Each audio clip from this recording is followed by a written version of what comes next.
the reflection of mothers and fathers understanding and learning how to give birth gently under their own power and in their own home reflects very good parenting. So when does parenting start? When does parenting start? When? The moment of conception. And it actually starts before conception. Because you pray to God to give you a baby. And that baby hears the call and says, oh, and let's just see an assembly line there. It says, okay, you go to Muhammad and all right? And you go to Rebecca and Charles over in the UK. And you go to Vladimir and Tatiana in Russia. All right? And they just kind of go off like that. So there is a difference between nature and nurture. There is a difference because the child born in Russia is going to grow up in that cold climate. The child born in Malaysia is going to be, adjusted in a different way. But what it takes to be a parent is the ability to listen. I did have a political figure in Russia in my home when I was living in California. And he was in the cabinet of Boris Yeltsin. And many times I've actually met Gorbachev's wife and his daughter. And they came and they were in my home, and this man, Russians are very emotional, and he started crying. And I said, what's the matter? Did I say something? I speak enough Russian, and I said, Kakdala, what is it? And he spoke out in English, it's not fair. It's not, life is horrible because you were born in California and I was born in Moscow and I had to live through all of that and you got to live here. It's no fair. But you take what God gives you and you listen, but you have to listen in a way that honors your body and your emotions and your mind, because babies have implicit communication.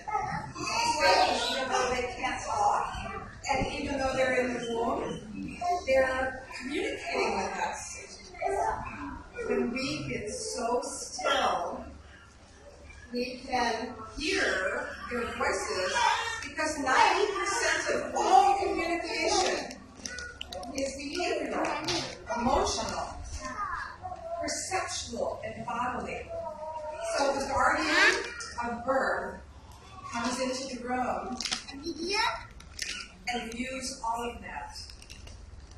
I can know that a woman is contracting, that her uterus is working powerfully, and yes, I can see her belly, but I can sense it, and I can feel it. I can see the changes on her face. I can see her left eyebrow go up, and her smile go from a smile to that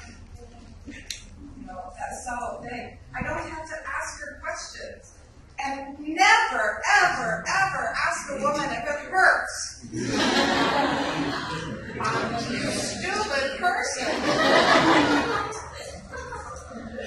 You ask her, what can I do to make you comfortable?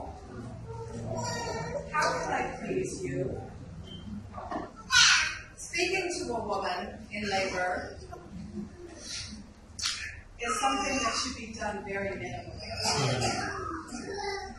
You bring her water, you bring her juice, you bring her blankets if she's shivering, you draw the bath.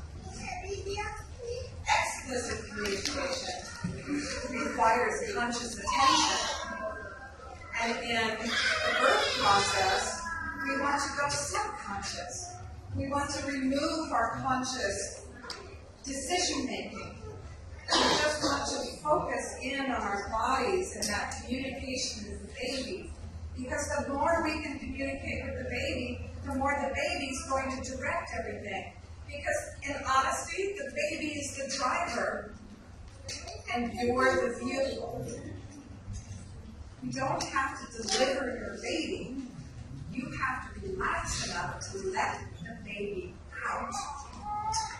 Open the door, please. You know, Anne has an automatic button in the car that opens both sides of the van. Boom, the doors are open. Your bodies can do the same thing. But the automatic button is in between your ears. It's in your brain.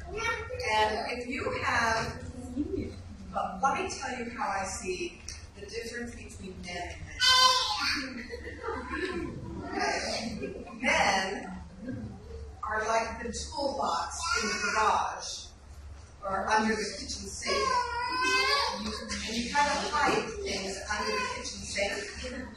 But you get the toolbox out and you unlatch it, and there's little boxes. 15, 20, 25, depending on where you bought it. In the U.S., we have Sears and Roebuck. We go to Sears and we buy a Craftsman tool chest.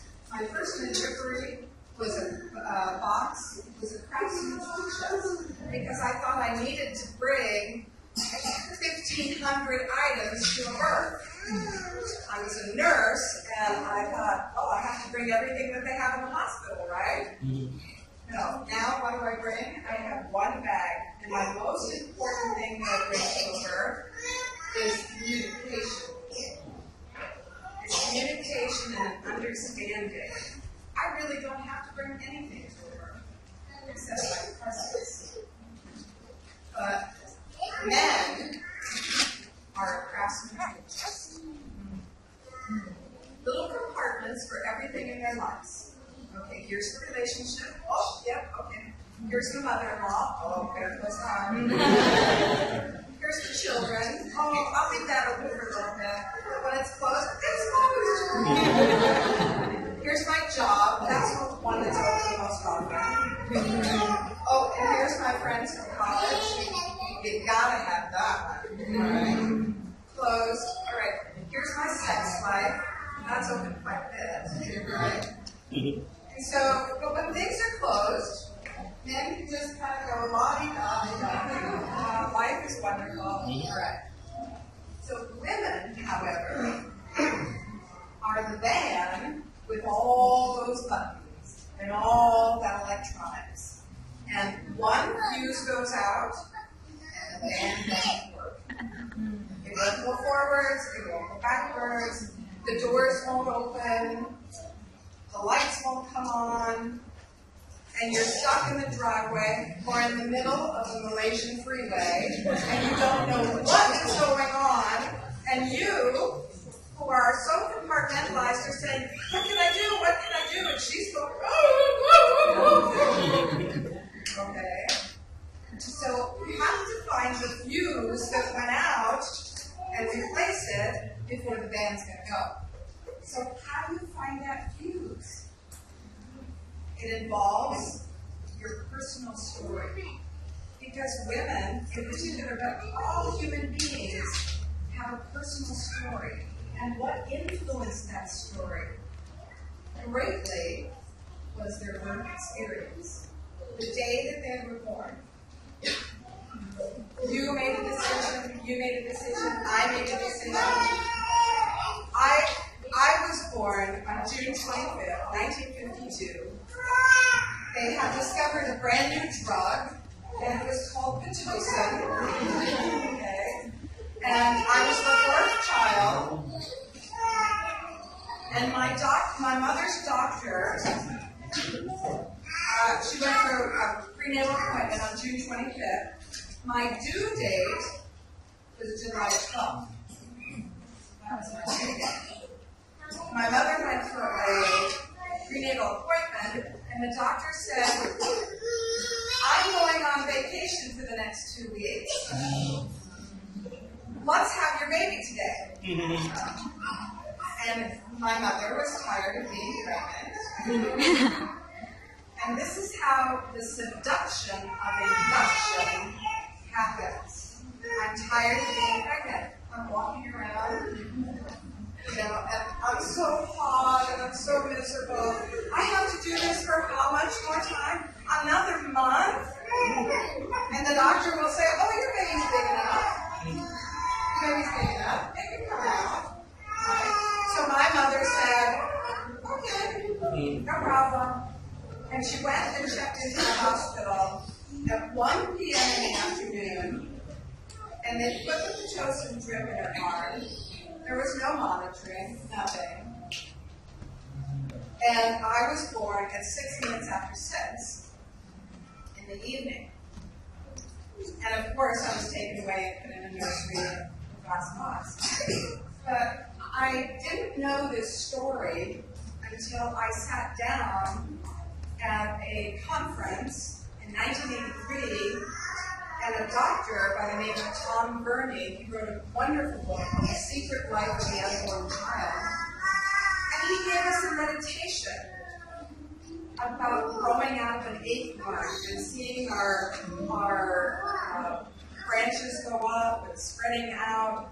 And that story of growing out of the acorn stimulated me to remember my birth experience. And all of a sudden, I'm on the floor, curled up into a ball, crying, and I have this screaming thought in my head, I'm not ready! I'm not ready! Stop! Stop! Stop! I'm not ready! Stop! I could hear it, and I thought the whole entire room, there were 300 people in the room, and I'm on the floor writhing. And he just goes on with the lecture and kind of ignores me and, you know, puts a blanket over me, and then hands me crayons where he asked me to draw what I was just experiencing, but draw it with my non-dominant hand. And I draw, and I draw, and I draw, and I draw, and I draw, and I draw, and I'm still under this hypnosis. And he picks it up in front of the audience, and he says, see this? This is a placenta. See this? This is amniotic fluid. See this? This is Harper being born. And I'm like, oh my God. You mean I remember that? I actually remember that because we have that implicit behavioral bodily sensation. And those bodily sensations were like, don't do